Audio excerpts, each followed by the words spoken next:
परमेश्वर प्रभु यीशु मसीह के नाम से तेरे पास आकर प्रभु हम तेरा धन्यवाद करते हैं प्रभु जी आज के दिन के लिए और उस आशीष के लिए जो तू हमें देने जा रहा है। धन्यवाद के साथ प्रार्थना यीशु के नाम से मांगते हैं, आमीन। सुबह की बरकत, यीशु की बरकत प्रोग्राम में आप सबका स्वागत है। प्रभु का मैं बहुत बहुत धन्यवाद करता हूँ कि प्रभु ने मुझे एक ऐसे परिवार में रखा है जो यहोशू की तरह उस वचन को लेके चलते हैं कि हम पूरा घराना जो है वो केवल और केवल यहोवा की ही आराधना करेंगे, उसकी उपासना करेंगे, उसकी सेवकाई करेंगे। और जब हम पूरा परिवार मिलके प्रभु की सेवा करते हैं तो प्रभु बहुत अद्भुत रीति से उस परिवार के द्वारा बहुत लोगों को आशीष देता है। और ऐसे समय में बहुत ज़्यादा ज़रूरी है कि आप सब हमारे परिवार के लिए प्रार्थना करें, क्योंकि शैतान का सबसे पहला हमला जो है वो सेवकाई को उसके बीच में बाधा डालने के लिए केवल और केवल परिवार ही रहता है। और परिवार के ऊपर वो अलग अलग तरह से प्रहार करता है, लेकिन परमेश्वर अपने प्रभु का हम सब लोग धन्यवाद करते हैं कि उसने पहले से ही उसको हराया हुआ है, वो हारा हुआ है। किसी भी रीति से वो जयवंत नहीं हो सकता। पिछले 2 दिनों से बल्कि 3 दिनों से आप लगातार अरुण से वचन को सुन रहे हैं। उससे पहले दीपक ने परमेश्वर के वचन को शेयर किया था और मैं बहुत ही आशीषित फादर हूँ कि मुझे आने वाले दिनों में बहुत ही कम प्रभु का वचन सुनाने का समय मिलेगा, क्योंकि बच्चे, वाइफ पूरी तरह से तैयार है कि परमेश्वर की महिमा की जा सके। अपनी कहानियों से ही इस प्रोग्राम को ख़त्म नहीं करेंगे। यिर्मयाह की किताब उसका 33 अध्याय और उसके पहले 3 वचनों को पढ़ेंगे। यहाँ पे इस तरह से लिखा है, यिर्मयाह 33 अध्याय उसके पहले 3 वचन। जिस समय यिर्मयाह पहरे के आंगन में बंद था, उस समय यहोवा का वचन दूसरी बार उसके पास पहुंचा। यहोवा जो पृथ्वी का रचने वाला है, यहोवा जो पृथ्वी का रचने वाला है, जो उसको स्थिर करता है, उसका नाम यहोवा है। वह यूं कहता है, मुझसे प्रार्थना कर और मैं तेरी सुनकर तुझे बड़ी बड़ी और कठिन बातें बताऊंगा जिन्हें तू अभी नहीं समझता। और उसके साथ ही 29 अध्याय उसका 10, 11, 12 वचन यहोवा यूँ कहता है, बेबीलोन के 70 वर्ष पूरे होने पर मैं तुम्हारी सुधि लूँगा और अपना ये मन भावना वचन कि मैं तुम्हें इस स्थान में लौटा ले आऊँगा पूरा करूँगा। क्योंकि यहोवा की ये वाणी है कि जो कल्पनाएं मैं तुम्हारे विषय करता हूँ उन्हें मैं जानता हूँ। वे हानि की नहीं परंतु कुशल ही की हैं और अंत में तुम्हारी आशा पूरी करूँगा। अजीज़ों, प्रार्थना करने के लिए परमेश्वर हमें कहता है, प्रार्थना का जवाब देने के प्रति परमेश्वर का वायदा है, उसने प्रण किया हुआ है कि मैं तुम्हारी फरियाद को सुनूंगा, तुम्हारी बेनती को सुनूंगा और उसका जवाब दूंगा। और आज जब एक बार फिर से हम इस बात को देख रहे हैं तो परमेश्वर का वचन मुझे और आपको इस बात के लिए इनकरेज करता है, उत्साहित करता है कि हमें प्रार्थना करनी है, क्योंकि हमें प्रार्थना करने का आदेश देने वाला वो परमेश्वर है जो पृथ्वी का रचने वाला है, यानी जो पूरी सृष्टि का रचने वाला परमेश्वर है। रचकर वो उन सारी चीज़ों को एक तरफ रख देने वाला परमेश्वर नहीं है, बल्कि उन सारी चीज़ों को स्थिर भी करता है और उसने स्थिर किया है। अजीज़ों, आपका परमेश्वर जिसकी आप आराधना करते हैं, जिसको आप मानते हैं, जिस पर आप विश्वास करते हैं, उसके लिए कुछ भी असंभव नहीं है, उसके लिए कुछ भी कठिन नहीं है। जब उसने रचना की तो उसने चांद, सूरज, सितारे सब कुछ बनाया।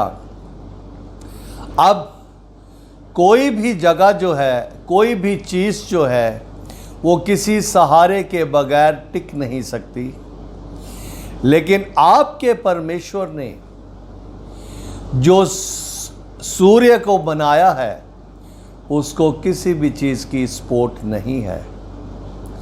तारों को बनाया है, कोई भी सपोर्ट नहीं है। एक हल्के से हल्की चीज़ भी हवा में रुक नहीं सकती, लेकिन आपके परमेश्वर के द्वारा तैयार किए गए बादल जो है वो अपने आप ही स्वर्ग और धरती के बीच में लगातार ठहरे रहते हैं। और हमने जब बहुत बार इस बात को सुना है, देखा है कि जब बादल फटता है, वो बादल जो है इतने शक्तिशाली हैं कि वे वो पूरे का पूरा इलाका जो है उसको तबाह कर देते हैं। ऐसा ही नज़ारा एक बार मुझे भी देखने को मिला। मैं अपनी बहन के साथ लेह में जब गया तो वहाँ पे हमने देखा कि जहाँ पे बादल फटा था उसने वो सारा इलाका बिल्कुल भस्म कर दिया, ख़त्म कर दिया। पहाड़ बड़े बड़े जो थे वो बिल्कुल सीधे हो गए और लोगों का बड़ा नुकसान हुआ। उस सारी चीज़ों को स्थिर करने वाला आपका परमेश्वर है और वो इस तरह से कहता है, मुझसे प्रार्थना कर। बहुत ये सारी जो बातें हैं जिनको हम नहीं समझ पाते, उनको समझने के लिए परमेश्वर यिर्मयाह के द्वारा इस बात को कहता है कि मुझसे प्रार्थना कर। अच्छा, प्रार्थना कर दी, फिर क्या होगा? मुझसे प्रार्थना कर, मैं तेरी सुनकर। जैसे कल अरुण ने इस बात के ऊपर बहुत अच्छे से व्याख्या की कि वो कोई भी शब्द जो हमारे मुंह से निकलता है उसको अनसुना नहीं करता, वो सुनता है। अगर वो उन शब्दों के ऊपर इतना ध्यान देता है तो प्रार्थना में इस्तेमाल किए गए शब्द कितने ज़्यादा महत्वपूर्ण है उसके लिए।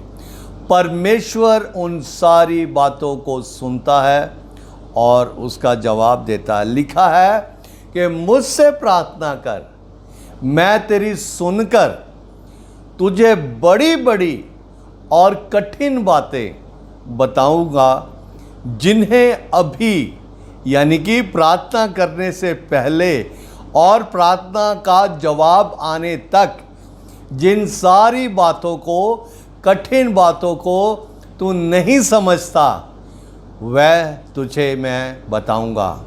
और इसी के 29 अध्याय के 10, 11, 12 वचन में हमने पढ़ा कि यहोवा जो है वो अपने लोगों की सुधि लेने के लिए बहुत बार एक लंबा अरसा खामोश रहता है। और इस बात को हम उत्पत्ति से ही देख सकते हैं कि जब परमेश्वर ने अब्राहम से वायदा किया एक पुत्र का और उसके बाद एक बड़ी जाति का, तो अब्राहम को 25 वर्ष इंतज़ार के लिए लगे। और यहाँ 29 अध्याय और उसके 10 वचन को यहोवा यूं कहता है, बेबीलोन के 70 वर्ष पूरे होने पर, यानी कि इन लोगों को 70 वर्ष तक, अगर आप इसके पीछे पढ़े तो नबूकदनेस्सर बादशाह ने इन सब को अपनी गुलामी में लिया हुआ था।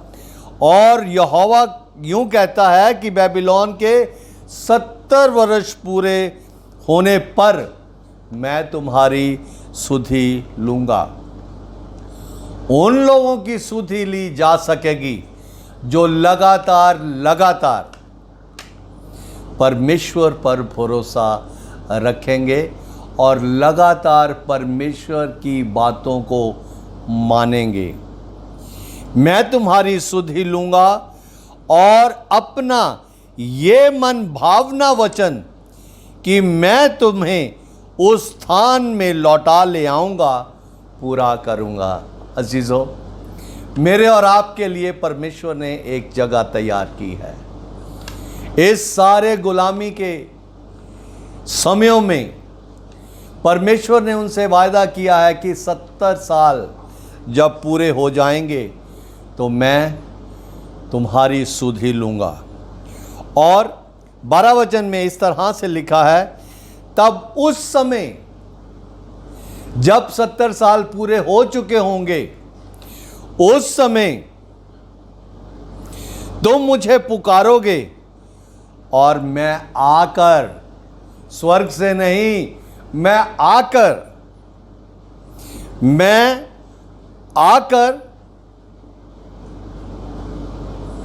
तुम्हारी सुनूंगा। क्यों? क्योंकि तुम प्रार्थना करोगे। अजीजों, आज ही मैं इस बात के ऊपर ध्यान कर रहा था कि हमारी प्रार्थनाएं ना सुनी जाने का कारण क्या है। परमेश्वर ने वायदा किया है कि मुझसे प्रार्थना कर, मैं तेरी सुनकर तुझे बड़ी बड़ी बातें बताऊंगा। लेकिन उसके साथ ही जब परमेश्वर के वायदे को हम अपने लिए लेते हैं तो परमेश्वर कुछ और भी कहता है। वो ये कहता है, निर्गमन की किताब उसका 14 अध्याय और उसके 14 वचन में, यहोवा आप ही तुम्हारे लिए लड़ेगा, इसलिए तुम चुपचाप रहो। हम प्रार्थना करने के बाद चुपचाप नहीं रहते। हम प्रार्थना करने के बाद अपनी युक्तियों का सहारा लेना बंद नहीं करते। हम प्रार्थना तो करते हैं और ये कहते भी हैं कि परमेश्वर तूने ये वायदा किया है, लेकिन जो परमेश्वर ने हमें आदेश दिया है उसको हम नहीं मानते। उसने कहा है कि चुपचाप रह। क्यों रह? क्योंकि मैं तुम्हारा परमेश्वर तुम्हारी ओर से लड़ूंगा। मैं तुम्हें हर एक युद्ध में जीत दिलाने वाला परमेश्वर हूँ। तुम्हारा काम केवल इतना है, प्रार्थना करो, इंतज़ार करो, चुपचाप रहो। इज़राइलियों की तरह कुड़कुड़ाओ नहीं। परमेश्वर हर समय हर पल हमें संभाले हुए है। अजीज़ों, मुझे और आपको परमेश्वर यूँ कहता है कि हमें केवल और केवल प्रभु में मगन रहना है और किसी भी चीज़ के ऊपर हमें ध्यान नहीं देना। वचन में एक जगह ऐसा भी लिखा है कि जो लोग परमेश्वर के सामने दुहाई भी देते हैं और अपनी दूसरी कलाकारी भी करते रहते हैं, उनके लिए परमेश्वर बहुत दुखी होकर अपने दास के द्वारा ये कहता है कि तुम चुन लो, तुम बाल की सेवा करोगे या परमेश्वर की सेवा करेंगे। हमें चुनाव करने की ज़रूरत है कि हम प्रार्थना परमेश्वर से करने के बाद क्या उस पर भरोसा रखेंगे और चुपचाप रह के परमेश्वर के उत्तर का इंतज़ार करेंगे। परमेश्वर कभी भी लेट नहीं होता, कभी भी। वो हमारी हर एक ज़रूरत को जानता है और सही समय पर वो ज़रूरत को पूरा करता है। मैं उसकी एक बहुत बड़ी गवाही हूँ। मेरे जीवन में, पारिवारिक जीवन में, सेवकाई के जीवन में जब जब प्रभु ने जो जो काम करने के लिए आदेश दिया, उस काम को करने के लिए उसने सारे प्रबंध जो हैं वो पहले से ही कर रखे हैं। भले हमें नज़र नहीं आते, लेकिन किसी भी तरह से हमें किसी भी चीज़ की कभी भी घटी होने नहीं दी। हम परमेश्वर का धन्यवाद करते हैं और मैं आप सबको भी उत्साहित करता हूं कि हम प्रार्थना करें, परमेश्वर के ऊपर भरोसा करें और परमेश्वर से कठिन बात पूछें। हमें अधिकार है क्योंकि हम अपने परमेश्वर की संतान है, वो विश्वास योग्य है, हमें हर एक तरह से जवाब देता है। प्रभु आप सबको बहुत आशीष दे। यीशु मसीह हमेशा हमेशा आपकी सहायता करता रहे। सबको जय मसीह की।